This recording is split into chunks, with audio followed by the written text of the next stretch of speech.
Bom, boa tarde a todos. Estão me ouvindo bem? Ferreira, Daniel, Christian? Sim, tá ótimo. Sim, perfeito. Então, 5 horas em ponto. Segundo live, ou segundo encontro virtual, ou segundo Zoom. E nós ainda estamos nos adaptando a esse mundo do home office, mas a gente percebe que tem funcionado bem.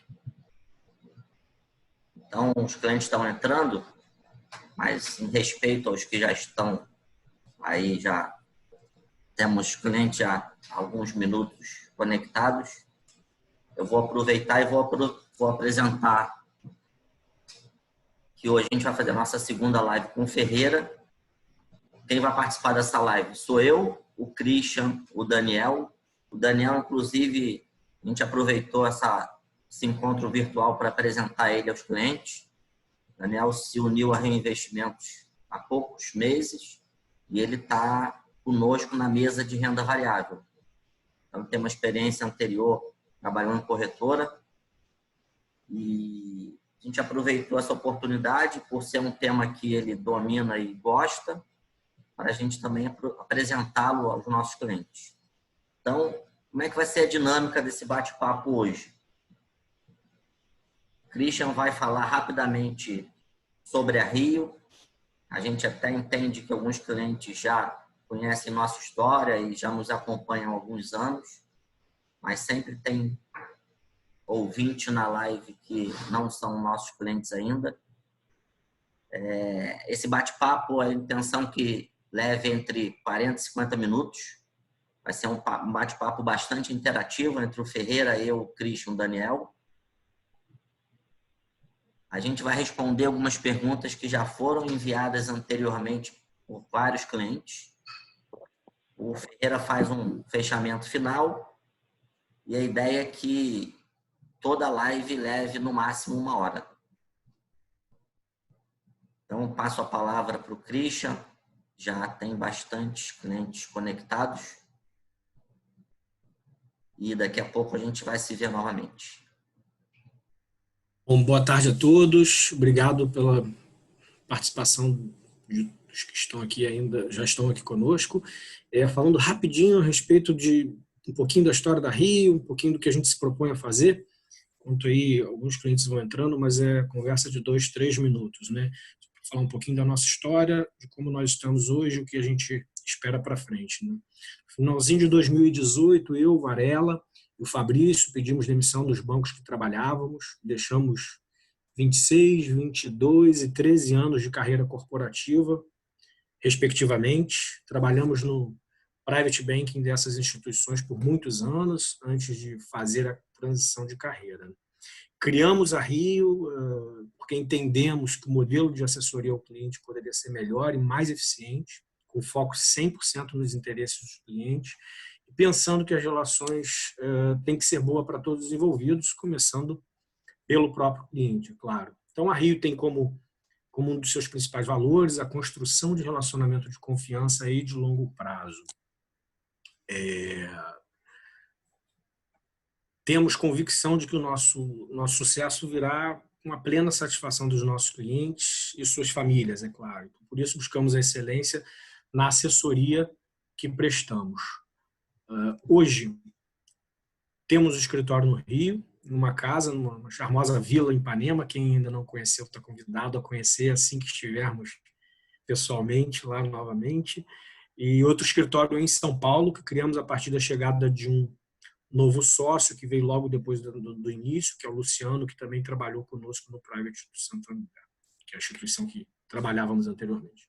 Então, atualmente, nosso time tem 14 pessoas entre Rio e São Paulo e com foco aí sempre numa assessoria de qualidade e excelência. Falando aqui um pouquinho levei aqui realmente uns 2 minutinhos para ser bem breve, falando um pouquinho a respeito do Ferreira, apresentar o Ferreira para antes a gente iniciar aqui mais um bate-papo do que uma apresentação, né, como o Varela já mencionou. O Ferreira é o estrategista-chefe, head de research da XP Investimentos, foi analista de ações de empresas do setor de consumo, agronegócio, mineração, siderurgia e estratégia no Bank of America Merrill Lynch, tendo trabalhado por 16 anos na instituição. Sua última posição antes da XP foi em Londres, cobrindo o setor de consumo e bebidas. Se eu estiver falando alguma besteira, você me corrige, tá, Ferreira? Ferreira é formado em administração pela Fundação Getúlio Vargas e credenciado pelo CFA, e foi considerado um dos melhores analistas de ações do mundo pela revista Institutional Investor por vários anos seguidos. Então, é um pouco aí do breve currículo um resumo aí do currículo do Ferreira, né? A gente está atrapalhando o chá das 5 do Ferreira, né? Que ele passou muito tempo em Londres. Mas desculpa que eu assumo.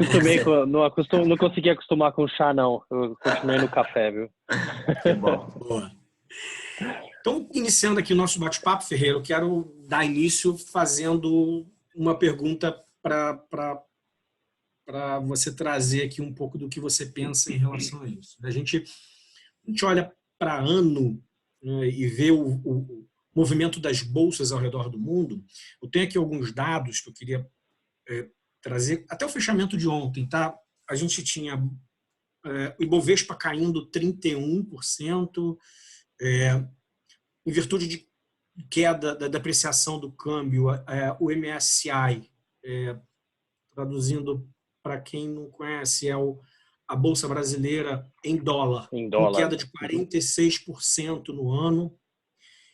Quando a gente olha esse mesmo MSCI de países emergentes, de mercados emergentes, caindo 20%, lembrando, Brasil 46%, emergentes 20%, lembrando que o Brasil está dentro desses emergentes, compondo esse pacote. O global caindo 16%, o S&P caindo 13%. Então, Ferreira, parece que tem uma desvalorização muito maior da bolsa local, do mercado local, e queria saber a que você atribui essa grande distorção da bolsa brasileira comparada às globais e principalmente à bolsa dos países emergentes. Eu acho uma excelente pergunta para a gente começar o papo. Obrigado a todos por conectarem aí. Prazer estar aqui. E a ideia é essa, né? Que a gente faça um bate-papo mesmo e, enfim, e fazer esse formato de perguntas e respostas, né? Acho que, assim, quando você olha em moeda local, né, e compara o Ibovespa contra outras bolsas de mercado emergente, os mercados emergentes em moedas locais caíram entre 20% a 30% no ano, né, enquanto que as bolsas de mercados desenvolvidos estão entre menos 10%, menos 15% de performance. Então, isso faz sentido, né? Num cenário de crise, você sempre tem uma aversão a risco, né, aumentando, e os mercados emergentes acabam sofrendo mais, né, do que as bolsas de mercados desenvolvidos. Além disso, tem os outros fatores que a gente vai falar, né, que os Estados Unidos provavelmente saem mais rápido dessa crise, etc. Mas, assim, quando você olha na média, em moeda local, a queda não está tão fora. O que traz a gente, né, o Ibovespa em dólar, para ficar tão pior do que as outras bolsas além disso, o movimento do câmbio, né? Então, hoje, o real é a segunda pior moeda do mundo, dos mercados emergentes no ano, está caindo 23%, né, a nossa moeda, ou seja, o dólar subindo 24, 25 versus o real. A pior moeda é o rand sul-africano, que cai 26%. Depois você tem o peso colombiano, o rublo da Rússia, a lira turca, enfim, todas essas moedas caindo entre 15% a 20%. Então, quando você converte para dólar, né, realmente a nossa performance fica muito ruim, né, perto de 50% de queda. E eu estou olhando aqui o Nasdaq, né, a bolsa mais focada em tecnologia nos Estados Unidos, está para baixo 4% no ano, né? Então, assim, quem diria que com uma crise desse tamanho, a gente está só para baixo 4% no índice do Nasdaq, que hoje existe uma expectativa muito grande que não só os Estados Unidos saem antes, né, dessa crise, dado o tamanho do pacote que eles anunciaram, mas que, além disso, o setor de tecnologia seja o grande vencedor, grande ganhador aí desse novo mundo, né, pós-coronavírus. O grande exemplo aqui é o Zoom, né, que a gente está usando. A ação do Zoom já subiu mais de 100% no ano, enfim, era uma empresa pequenininha, mas que agora já ganhou mais de 200 milhões de novos usuários. Mesma coisa com o Netflix, né? Várias ações dessas que a gente chama stay at home, né, companies, né, as empresas do ficar em casa, e-commerce também, Amazon, etc., estão se beneficiando muito desse novo cenário, né? Então, assim, acho que a nossa bolsa aqui, a gente não tem muita exposição à tecnologia, né? São poucos papéis e são muito limitados, né? A exposição à tecnologia. A nossa moeda, né, acabou sofrendo bastante, a gente pode falar um pouco sobre isso, mas vocês tiveram o Marcos Rosa aqui semana passada, né? Não sei se vocês querem entrar em questão de câmbio ou não, mas isso acabou pesando mais. E a terceira questão foi o que eu comecei falando, né? Que na média em moeda local, a gente está mais ou menos em linha com que outros mercados emergentes caíram, né? Que realmente a nossa moeda foi muito mal e por isso que a gente está quase 50% para baixo no ano em dólar.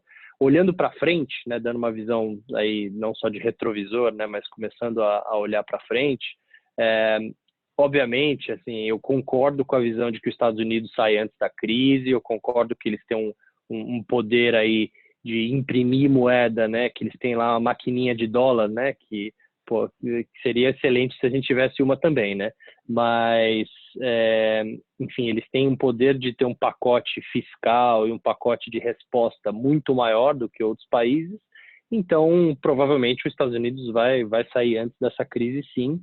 E, além disso, eles têm as maiores empresas de tecnologia estão lá, né? Estão lá e estão na China, né? Não estão na Europa, não estão nas Américas, enfim. Então, esse setor, sem dúvida nenhuma, vai ser um ganhador de longo prazo.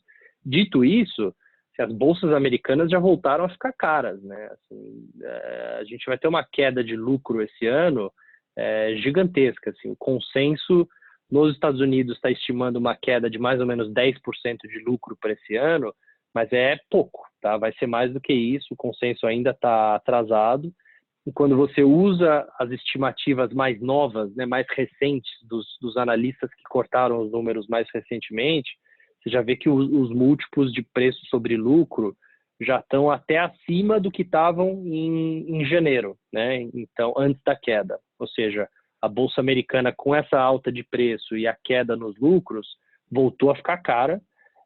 Por que o mercado continua subindo? Porque o mercado está olhando para 2021. Né? O mercado está falando, esquece 2020, esse ano, os próximos 2 trimestres vão ser horrorosos mesmo, e já está todo mundo com uma cabeça em 2021 da volta ao normal. Né? Ou seja, como é que vai ser essa volta ao normal, quais setores vão ser ganhadores, etc.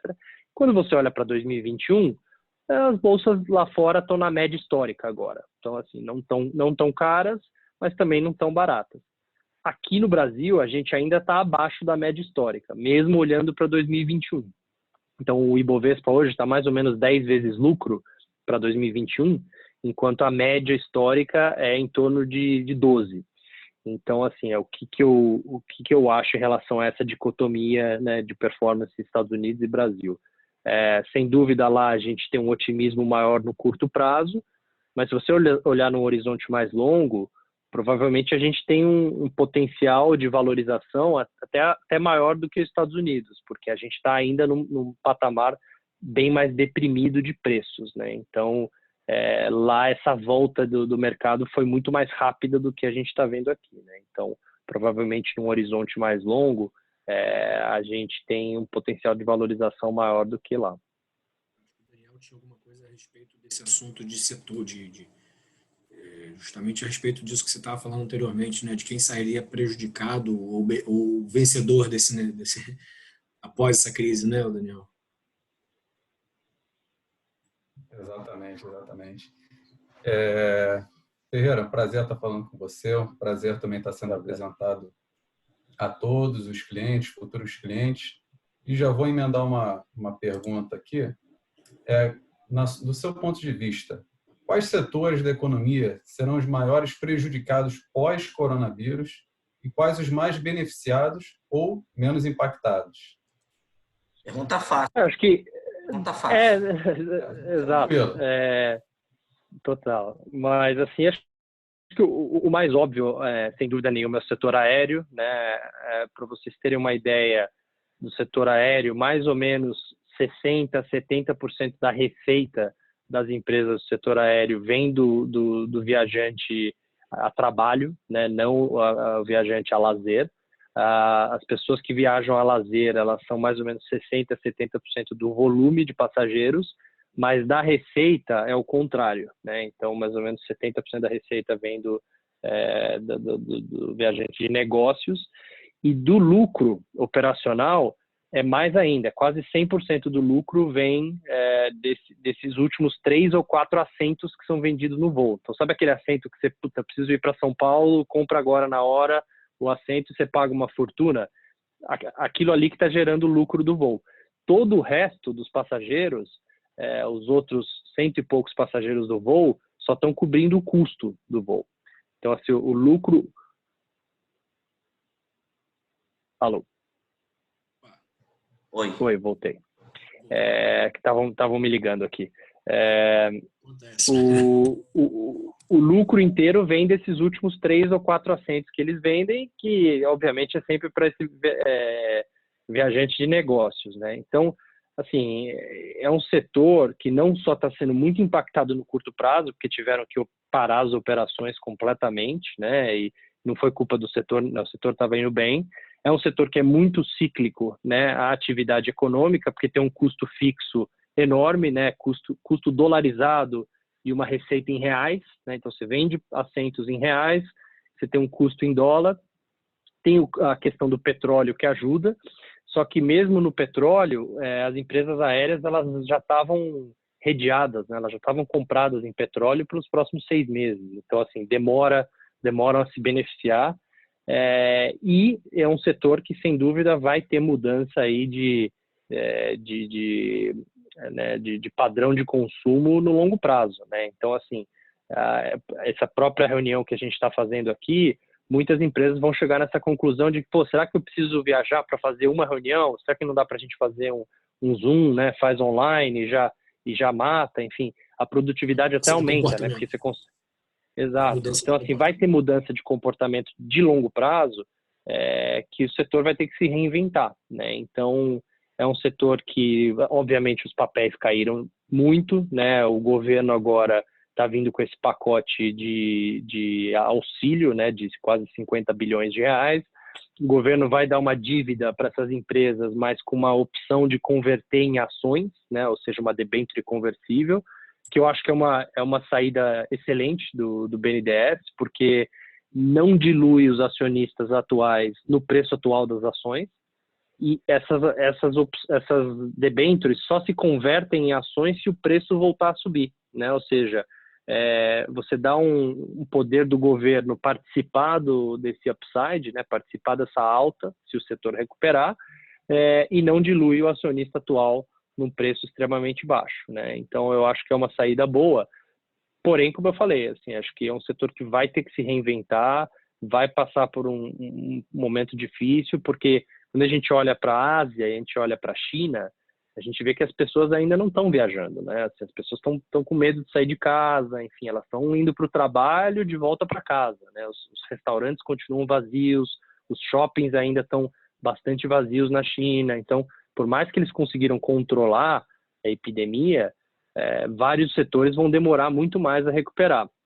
E o setor aéreo é o mais óbvio deles. O segundo setor que eu já acabei de mencionar é o setor de shoppings e varejo, né? Então, eu acho que o setor de shoppings é um setor muito sólido no Brasil, né? As empresas listadas são extremamente sólidas, né? No caso de Multiplan, Iguatemi, enfim, são empresas excepcionais. Mas acho que vai ter uma discussão de qual a migração de demanda que a gente vai ver para consumo online, né, para e-commerce, que sem dúvida é um setor ganhador, extremamente ganhador no longo prazo, mesmo pós-coronavírus. E aí os shoppings também vão ter que se reinventar um pouco ali, de virar talvez mais centro de entretenimento, vão ter que reduzir espaço, enfim, acho que tem uma discussão como é que fica o setor de shoppings. E aí, no varejo, né, também é um setor que vai passar por mudanças muito grandes, né? E na nossa cabeça está muito claro que o modelo vencedor no Brasil não é um modelo, talvez, que seja 100% online, né? É um modelo que seja híbrido do online com loja física, que o melhor exemplo na nossa cabeça é a Magazine Luiza, né? Que hoje é a nossa ação preferida aí do setor, porque não só a Magazine Luiza está com 4 bilhões em caixa, né, ou seja, tem um balanço extremamente sólido e vai passar por essa crise extremamente bem, como a Magazine Luiza que começou esse processo do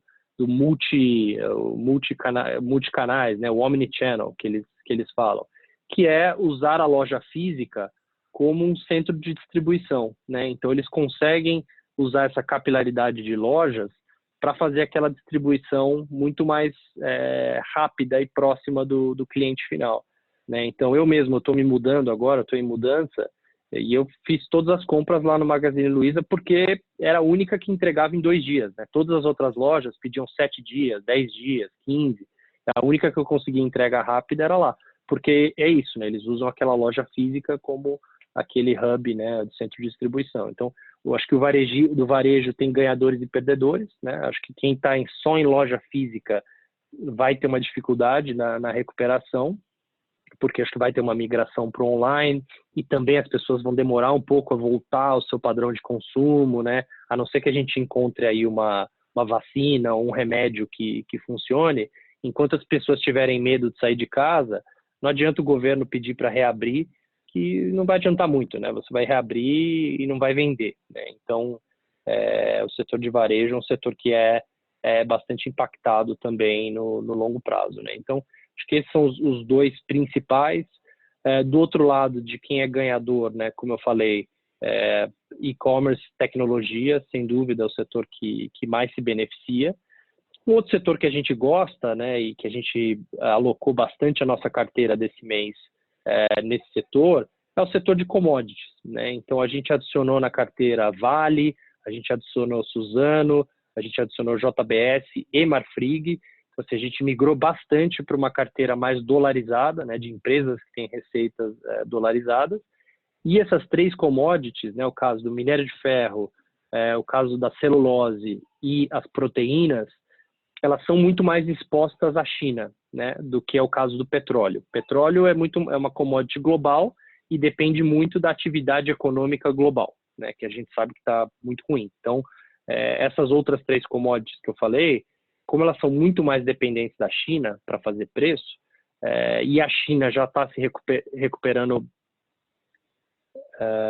Voltei aqui. Tá me ouvindo? Sim. Sim. E a China já está recuperando bastante. Isso significa que assim, a gente vai enxergar que os resultados dessas empresas vão ser muito bons nos próximos trimestres, né? Então, vão ter poucas empresas que vão reportar resultados bons nos próximos trimestres. E essas empresas, eu acho que, sem dúvida, são exemplos disso, né? Porque não só tem receitas dolarizadas, como né, são mais expostas à China, e a China já está voltando ao normal antes, né, antes do resto do mundo, né? Então, não é necessariamente um setor que é ganhador no longo prazo, mas no curto e médio prazo é um setor que tem uma receita muito mais defensável. Eu ia aproveitar até estender essa pergunta justamente nisso que você já deu até a entrada, que era dentro dos setores com maiores oportunidades de ganho, quais empresas você recomendaria a alocação? Você já acabou já antecipando, né? Já antecipou. Não, acho que tem mais empresas aí para a gente falar, né? Então, eu falei das commodities, né? Que é um setor que a gente gosta, a gente acha que são empresas que vão reportar bons resultados, apesar de tudo isso que está acontecendo. Um outro setor que está se beneficiando é o setor de varejo alimentício, né? E as drogarias. Então, empresas como Raia Drogasil, Carrefour Brasil e o próprio Pão de Açúcar, né, vão ter resultados muito bons. Só que ali, no caso do varejo alimentício, você tem o efeito da estocagem, né? Então, o que a gente vê no mundo, na Europa, na Ásia e até mesmo nos Estados Unidos, é que você tem aquele efeito de compra, né, inicial, todo mundo sai correndo para estocar, e depois as receitas voltam ao normal. Por que a gente adicionou Pão de Açúcar na nossa carteira? Esses papéis acabaram sofrendo menos também, né, Ferreira? Então, talvez sofreram menos. Para o cliente que busca mais upside, talvez, não sei se você necessariamente os vê como principais opções, né? Exatamente. Então, foi um movimento defensivo da carteira, perfeito. E, além disso, o Pão de Açúcar sofreu mais que todos os outros papéis, né? Então, eles têm uma alavancagem um pouco mais alta do que o resto do setor. Então, o que os investidores estão fazendo no cenário atual é comprar não só papéis de empresas sólidas, né, que têm um bom fundamento, mas que também têm pouca dívida, né? Empresas caixa líquido, com pouca dívida, etc. Porque, assim, como ninguém sabe quanto tempo vai durar, né, essa crise, você quer ter empresas na sua carteira que você tem certeza que vão sobreviver, né? Então, muita gente fez essa distinção.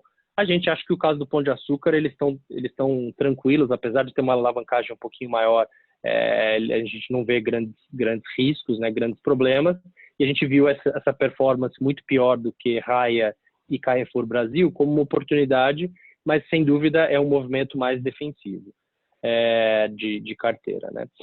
Um outro papel que eu acho interessante falar é o setor de bancos, né? O setor de bancos é um setor que era bem, até o começo do ano, era um setor que a maioria dos gestores estava fora ou estava bastante negativo, né, com o setor bancário. Avanço do digital, fintech, né? Exatamente. Então, assim, a grande discussão ali é aumento de competição, né, o Banco Central também anunciando várias medidas para aumentar e fomentar essa competição, quebra do oligopólio, né, diria dessa forma, e aí, né, o que seriam os retornos ali, que é muito o que aconteceu com meios de pagamento, né? O caso da Cielo, quando a Cielo fez o IPO, eles tinham margem de 70%, tinha retorno sobre o patrimônio líquido acima de 80%. Assim, todo mundo olhava para aquilo e falou, pô, esse aqui é o melhor business do mundo, né? Então, todo mundo teve a brilhante ideia de, pô... Era tão bom que vários outros fizeram, né? Então, exatamente. Todo mundo olhou e falou, pô, eu vou criar a minha própria empresa de Deixou de nadar maquininha, sozinho, né? no negócio, né? Exato. E a questão exatamente. financeira ainda tem a resiliência do setor, que já ultrapassou outras crises também bem, dos principais bancos principalmente, ainda são empresas com caixas sólidas. Exato. Então, assim, a gente olha as ações, por exemplo, do Banco do Brasil, agora estão negociando a 4 vezes lucro, 4 e pouquinho, mas ali durante março negociou abaixo de 4 vezes lucro, e com dividendo acima de 10% por ano. O Banco do Brasil vai ser impactado por essa crise? Sem dúvida nenhuma, vai ser impactado. Vai ter aumento de inadimplência, né, várias empresas pequenas do portfólio deles não vão conseguir sobreviver, então, assim, eles vão ter que, né, renegociar dívida, vai ter problemas, mas assim, o preço chegou num nível tão baixo que foi mais baixo até do que em 2008, né? Em 2008 a gente não viu o Banco do Brasil negociando nesses níveis, né? Talvez seja o maior upside, Ferreira, mas você também não vê como o maior risco em virtude de ser um banco público, ainda ser um banco, né, que pode ser usado pelo governo, por mais que não tenha tido indícios até o momento, mas você não acha que em algum momento pode acontecer algo desse tipo e aí se tornar mais frágil do que os players? Perfeito. Esse é o grande risco, né, de Banco do Brasil. Foi por isso que em 2015, 2016,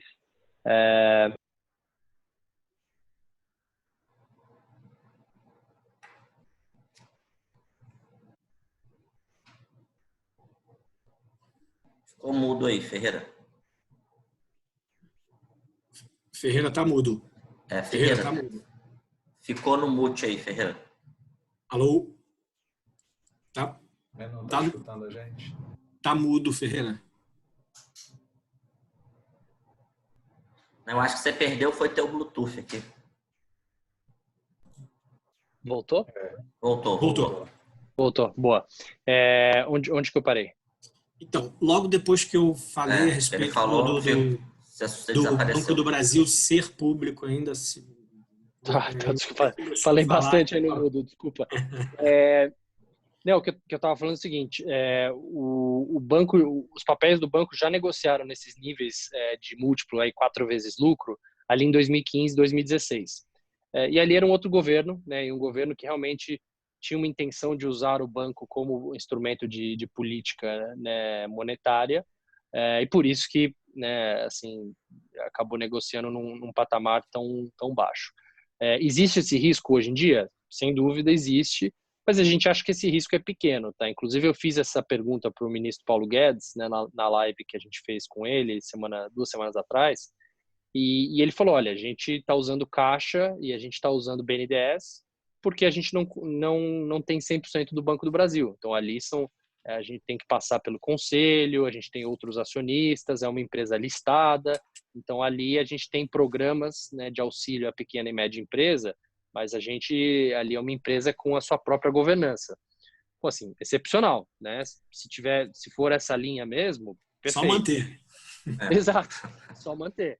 Assim, dito isso, os bancos privados também estão negociando a múltiplos bastante atrativos, né? Obviamente não estão a 4 vezes lucro, mas você vê um Bradesco, por exemplo, negociando a 6,5 vezes lucro, que é super baixo, né?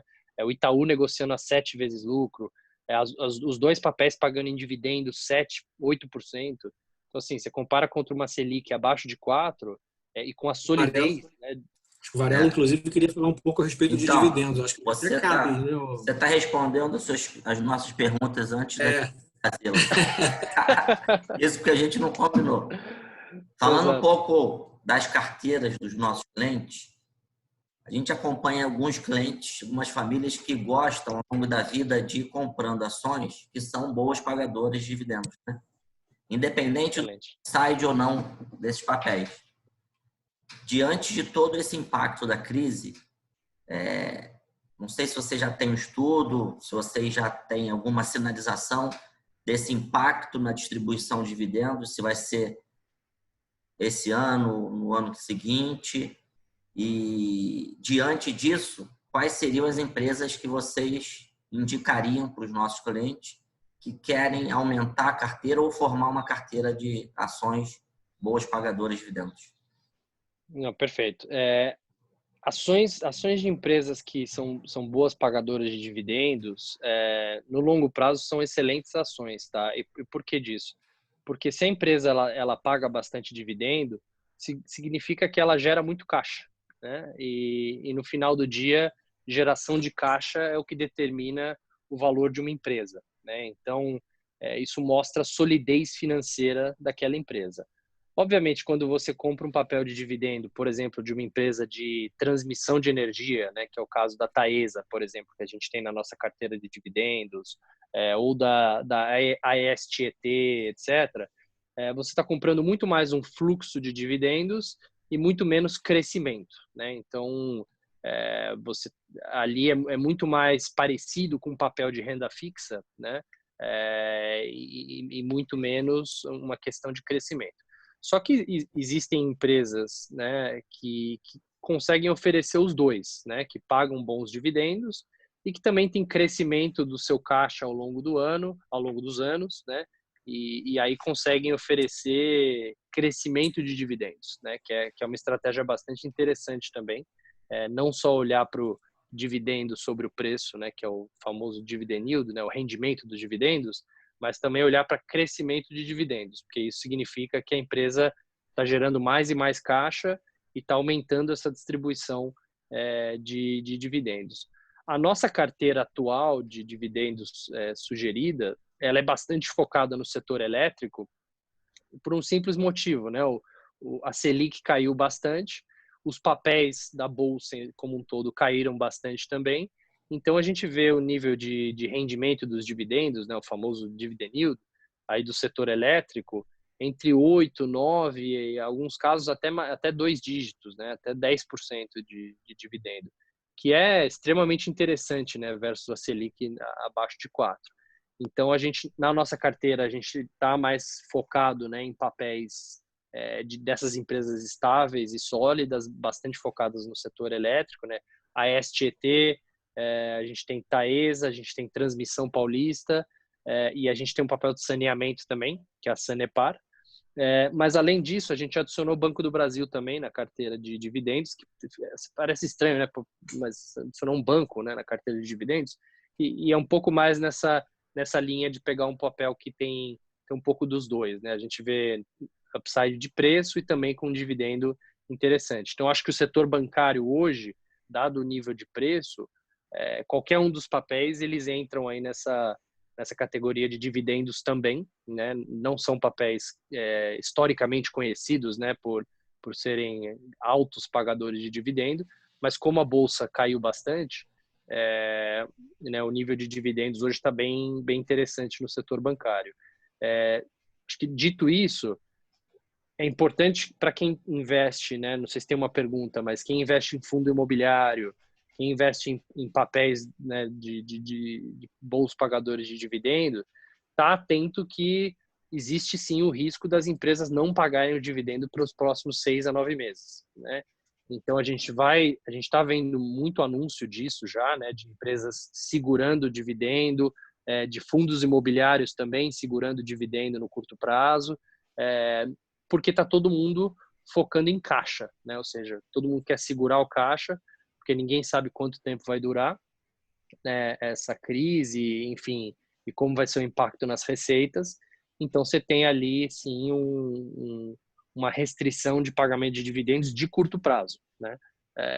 Quando a coisa se normalizar e o cenário voltar ao normal, aí a gente vai ver as empresas voltando a pagar dividendos e pagando até mais, né? Porque vai ter Pode até sobrado até ajustar, mais. né? Pode até fazer Isso, um ajuste, um dividendo extraordinário, né? Vem aquele dividendão ali. Então, isso pode acontecer. Então, acho que a mensagem é não se assustem, né? Se a empresa não pagar o dividendo. Portanto,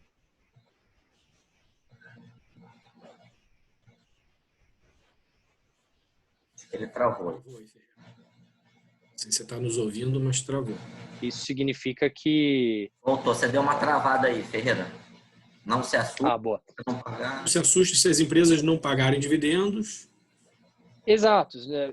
Não se assuste se ela não pagar, porque se você olhar para o business dela e falar, bom, essa empresa aqui continua sólida, o business dela foi extremamente impactado, e se a resposta for não, né, que o business pode ter tido um impacto de curto prazo, mas, né, nada além disso, significa que vai voltar ao normal, né? Então, acho que é importante entender o porquê que parou de pagar o dividendo. Parou porque, né, todas as lojas fecharam e a empresa está com muita dívida e não se sabe como ela vai pagar essas dívidas, aí é mais preocupante.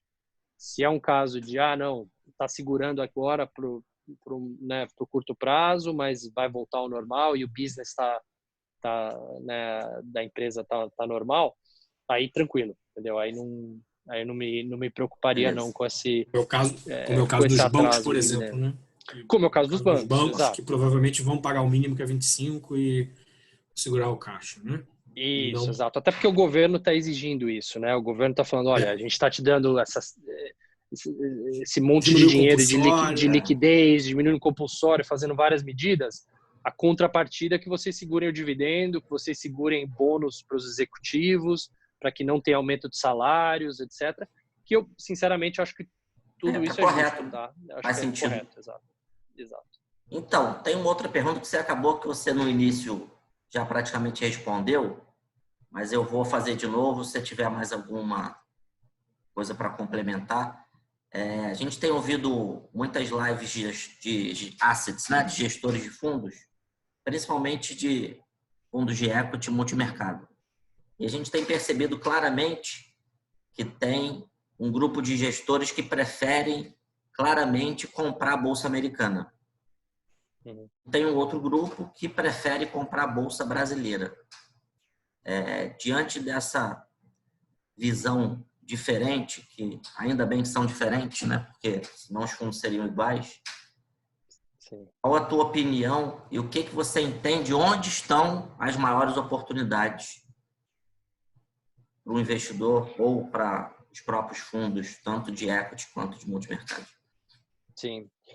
Acho assim, como eu falei no curto prazo, acho que no curto prazo, curto, médio prazo, sem dúvida, os Estados Unidos parece melhor que o Brasil, que mercados emergentes mesmo, né? Por ter lá mais capacidade fiscal e do governo, né, de anunciar pacotes enormes, né? Primeiro foram 2 trilhões aprovados no Senado de dólar. Depois eles estão negociando mais 1 trilhão agora, principalmente para infraestrutura. Aí veio o Fed, né, o Banco Central Americano, já injetou 1,6 trilhões de dólares no mercado em questão de um mês. e semana passada anunciou mais 2,3 trilhões, né? Ou seja, só o Fed vai injetar aí 4 trilhões de dólares no mercado. O Fed está comprando de tudo, né? Até high yield, né? Até crédito corporativo de risco alto, o Fed começou a comprar pela primeira vez na história. Nem em 2008 eles tinham feito isso.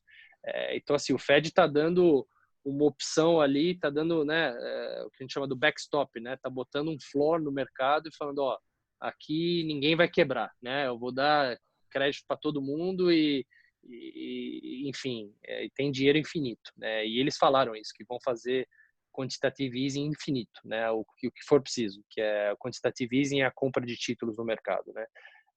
Então, assim, dito isso, né? Acho que sem dúvida o mercado olhou e falou, bom, ali os Estados Unidos vai sair primeiro. Você olha lá na Europa, não precisa nem vir para mercados emergentes, né? Mas a Europa ainda está brigando entre si. Ali a Itália e a Espanha estão desesperadas, a Alemanha está numa situação melhor, a Holanda também, e fica aquela briga de, pô, não, vamos segurar, vamos fazer um pacote menor, etc.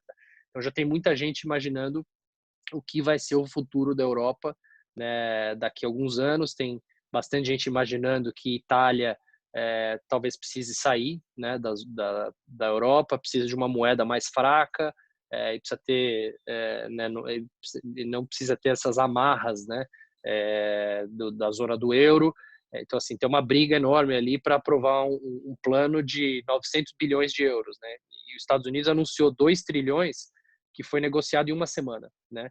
Então, assim, você vê a diferença, né, do lado político. Então, sem dúvida, os Estados Unidos têm muito mais capacidade de sair dessa crise mais rápido. Além disso, os Estados Unidos, grande parte do índice hoje é tecnologia, né? E, sem dúvida, essas empresas, né, Microsoft, Google, Amazon, etc., elas vão ser as grandes vencedoras, né, nesse novo cenário pós-coronavírus. Então, eu acho que faz sentido, sim, no curto prazo. Porém, como eu falei, assim, o Nasdaq já está para baixo 4% no ano só, né? Enquanto a gente está para baixo 50% no ano. Então, quando você tem um horizonte em dólar, né? Quando você tem um horizonte mais longo de investimento, eu acho que a gente aqui tem mais upside, né? A gente tem mais potencial de valorização, porque a bolsa ainda está barata, você ainda acha vários setores, vários papéis na bolsa, né, bastante atrativos, enquanto que lá já não é tanto o caso, né? Então, num horizonte mais longo, eu tenho dúvidas se os Estados Unidos é o melhor lugar para estar, né? Eu acho que no curto, médio prazo, sem dúvida. No prazo mais longo, eu acho que a gente tem mais upside que lá, né? Mas dito isso, eu acho que o que é muito bacana para o investidor brasileiro hoje, e bem assessorado aí por vocês, é que hoje tem muita opção para o investidor investir fora do Brasil, né? Então, antigamente o pessoal olhava, vou comprar dólar, vou comprar fundo cambial. Assim, não é isso, né? Muito além disso, né? Então, hoje você consegue comprar, né, fundos de S&P, fundos setoriais, né, dos Estados Unidos, fundos de renda fixa global, fundos de renda fixa nos Estados Unidos. Hoje a gama de opções, né, de investimentos internacionais, ela é muito maior do que era até 12 meses atrás ou 2 anos atrás, né? Acho que isso mudou bastante. E aí as pessoas me perguntam, pô, assim, como você teve experiência lá fora, quanto que você acha que é o ideal investir lá fora, etc. Acho que essa é uma resposta que vai muito de caso a caso e, né, e muito trabalho de vocês, né, de olhar a alocação de cada um dos investidores, etc. Mas a regrinha de bolso que eu uso Perfil do é a cliente, seguinte, né? o perfil do cliente, Perfil, exatamente. entendimento, Isso, se isso exato. Mas se vai estar redeado ou não, isso, uma exato. série de Assim, outros, a a regrinha de composição da bolso que carteira. eu perfeito, perfeito. E aí eu trabalho excelente que vocês fazem. Mas assim, o que eu tendo a dizer é que assim, bom, se você pensar quanto dos seus custos anuais são dolarizados, né? Então, pô, você quer fazer uma viagem internacional 2 vezes por ano, 3 vezes por ano, quer trocar de telefone, quer, assim, a maioria dos investidores tem um custo dolarizado muito maior do que a média da população, né? Então, Muitas vezes nem sabe, mas tem, né?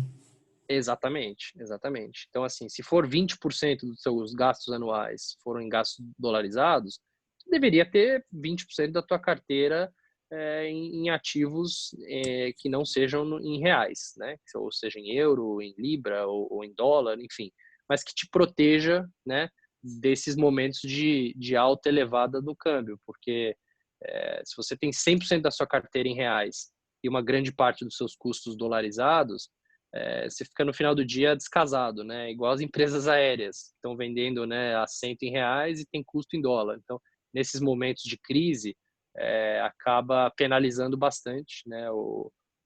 Então, acho que vale a pena pensar nisso, né? Em hedge, né, da carteira, em proteção da carteira, enfim. Acho que é por aí. Tem algumas outras Ferreira, perguntas aqui. até levando em consideração o hedge que você estava falando, no caso de Petro, Petro e Vale, que normalmente são os maiores pesos das carteiras de clientes, você comentou que Petro teria um hedge de petróleo. Como você vê uma projeção de resultados para médio prazo de Petrobras, de Vale? Como é que está a situação do preço do petróleo em relação à própria Petrobras e as estimativas de preço para esses papéis para daqui a uns 12 meses? Tá. Então, assim, infelizmente na Petro a gente está restrito, tá, por compliance, mas dá para falar de petróleo, né? Dá para falar do setor. Sim. E assim, o petróleo, como eu falei, como ele é muito mais exposto à economia global, ele acaba sendo muito mais sensível, né, ao que está acontecendo de recessão global, né? O petróleo é muito menos dependente de China e muito mais dependente de atividade econômica global. Aconteceu aquela guerra de preço, né, no mês passado, que a Arábia Saudita foi lá e começou um price war, né, começou dando desconto em preço e aumentou a produção. Durou um mês isso, só que o estrago foi gigantesco, né? O preço do petróleo caiu de 60, 70 dólares o barril para 20, né? E a 20 dólares, a maior parte do setor no mundo não é rentável, né? A maior parte do setor começa a perder dinheiro e tem uma margem extremamente baixa. Então, o que eles estavam querendo fazer ali é realmente tirar o produtor de alto custo, né? Tirar o produtor de xisto americano do mercado e voltar, né, a OPEP do passado, né, que ditava o preço do petróleo. Como os Estados Unidos virou a ser um net exportador de petróleo, né, que é uma maluquice. Os Estados Unidos foi de um grande importador para exportador até com esse aumento de produção do petróleo local. E isso tirou o poder da OPEP, né? E a Rússia e a Arábia Saudita quiseram voltar com esse poder, criando essa guerra de preço. Legal. Domingo anunciaram o corte de produção, né, de 10 milhões de barris. O petróleo subiu um pouquinho e já voltou a cair, né? Por quê? Porque tá sobrando muito petróleo no mundo, assim. E o governo americano está até pensando em pagar as empresas para não produzirem, porque não tem onde estocar, né? Onde é que eles vão estocar os petróleos? Então, hoje, os navios, os tankers, já viraram estoque de petróleo, assim, porque não tem, eles ficam parados, né? Não tem para onde ir, não tem para onde levar, os tanques já estão cheios. Então, assim, vai depender, agora é muito mais a questão de demanda do petróleo do que de oferta, né? Acho que a oferta já foi reduzida, mas quanto tempo vai demorar para a demanda recuperar, né? E isso vai depender da economia global. Como a gente está vendo projeção de PIB de menos 20 no trimestre agora para os Estados Unidos, menos 30 na Europa, assim, uma atividade econômica extremamente fraca, o petróleo provavelmente demora mais a recuperar, né? Já o caso do minério de ferro, a China é 70% da demanda global do minério, o seaborne, né, o minério exportado, e Quantos mais por ou cento menos de Vale? E quantos por cento de Vale, Ferreira? da Vale, se eu não me engano, é por aí também, acho que 65%, 70% da Vale, é bem relevante, tá? Mas o ponto é do preço do minério, né, para questão de fazer preço, a China é 100%, 90% e alto, né? Assim, tinha um diretor da Vale que sempre falava, né? Todo dia de manhã a gente precisa acordar e rezar para o chinês, porque, né, assim, do minério de ferro é muito 100% dependente de China. E no caso da China, né, como a China saiu antes da crise, né, passou por isso antes e também já saiu, eles vão estimular a economia como sempre fizeram, né, via investimento, né? Então a China consegue criar PIB muito mais fácil que o resto do mundo, né? A economia na Europa, nos Estados Unidos e também no Brasil, a gente é muito mais dependente de consumo, né? Uma economia muito mais focada em consumo do que em investimento. na China o investimento ainda é relevante, né? Eles estavam migrando para uma economia mais de consumo, mas eles ainda têm o poder do governo chegar lá e montar, né, construir uma cidade nova, constrói e depois manda as pessoas para lá, enfim. Então é isso que eles estão fazendo, né? Eles voltaram a aumentar a produção de aço, voltaram a importar minério de ferro. Então a gente está vendo já que a atividade industrial na China já voltou a 100% do normal. E por isso que o preço do minério de ferro está tão estável, né? Foi de 90 para 80 dólares ali, mas enfim, enquanto que tudo despencou, Variou o muito minério pouco. muito pouco, exato. Então assim, a gente acha que a Vale vai continuar gerando muito caixa, né? Então a Vale, obviamente, pela questão de, né, do acidente, eles não estão distribuindo dividendos, que é uma questão, né, que eu acho que faz total sentido, dado o tamanho, né, do problema que tiveram. Só que eles estão gerando e acumulando muito caixa, né? Então assim, a Vale não tem mais problema nenhum de endividamento. Em algum momento eles vão voltar a pagar dividendos. E aí Acha vão pagar um barata dividendo Vale hoje, ô Ferreira? muito barata. Muito barata. Acho que tem alguns gestores, né, como o Varela falou, vocês estão vendo bastante gestor falar. Alguns gestores eles estão ficando preocupados porque a Vale performou bem melhor do que o resto da bolsa, né? Então, algumas pessoas começando a ficar um pouco preocupadas, né? Pô, mas o papel de commodity cíclico, né? E tá bem melhor que a bolsa. Mas assim, se olha o múltiplo da Vale, né? A gente olha mais em commodities o EV, EBITDA, né? Negociando a 3 vezes, né? Em valor de empresa sobre o fluxo de caixa operacional. Tá assim, tá muito E até barato. para concluindo a pergunta até do Daniel, o que você acha de preço justo de Vale dentro do modelo de valuation que vocês usam? A gente hoje tem R$ 61 e o papel está 42, né? Então tem um upside bem interessante. E como eu falei, com uma situação de balanço, né, e de caixa muito favorável. Então, não só a gente vê um upside interessante de preço, como a gente acha que em algum momento a Vale volta a pagar dividendos e aí provavelmente vem um dividendo grande aí pela frente. Que acho que, né, demora ali um pouco por vir, não sei ao certo quando vem esse dividendo, mas sem dúvida com esse cenário de minério de ferro, né, e a questão da Vale estar acumulando esse caixa e não estar distribuindo, em algum momento eles vão voltar a pagar dividendos bem interessantes. Ferreira, agora a gente bolou não é uma pergunta, é um ping-pong aqui contigo. Vai funcionar da seguinte forma: a gente vai falar o setor, você vai falar um papel. Pode ser? Tá bom. Vou tentar. Tá bom. Commodity. É o preferido, tá? Vamos esperar o pessoal pegar papel e caneta, né, Ferreira? Commodity. Vale. Bancos. Banco do Brasil. Educação.